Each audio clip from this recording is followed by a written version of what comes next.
If Bill Murray prefers to take roles like this over Ghostbusters 3, I gotta believe that he's being brainwashed. Hyde Park on Hudson. Directed by Roger Mitchell, who also did 2010's cult classic film Morning Glory.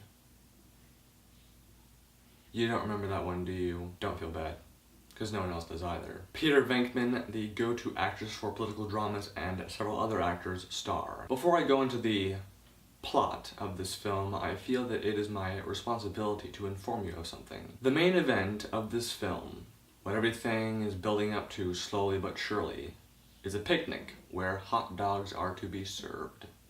Now, as for the story, I personally cannot think of one, since this film really has no story or point. But the explanation given to us by IMDb, a very reliable source, is the story of the love affair between FDR and his distant cousin Margaret Stuckley, centered around the weekend in 1939 when the King and Queen of the UK visited upstate New York. Why they are visiting in the first place is unknown to me. Maybe I just missed it, small little details like that, but basically the plot needs them to, so they visit. This whole thing is apparently based off the entries in Stuckley's journal, which was found after her death. And somebody, somewhere, thought it was a good idea to make a film out of all of these entries. The critics are shaking their heads. Hyde Park on Hudson had the potential to go somewhere, but it lacks purpose, honestly. I sat there in the theater for the entire hour and a half running time and waited very, very patiently for it to start. Watching this movie is a bit like watching a movie about a playdate between two school friends inspired by a journal entry. There's not much that you can do with that, so you really just gotta shoot it truthfully and hope for the best. Nothing is added for the dramatization factor, and in the end,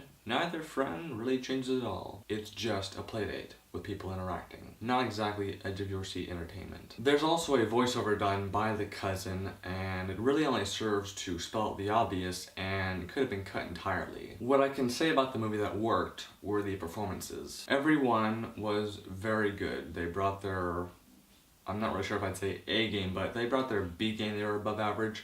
And if I had to pick out one person who was really, really, really good, Bill Murray without question. Pacing-wise, the playdate was not too long or short. Pointless for sure, but the king did not overstay his welcome. Personally, I cannot recommend the film, but I also can't say that you should avoid it like the plague. I don't know anyone personally who would like it, but I know that people will like this movie. But I'm thinking more people like 50 and up. I give it 1.5 out of 5 stars. Watch it not if you're bored, but if you wish to be bored. Thanks for watching.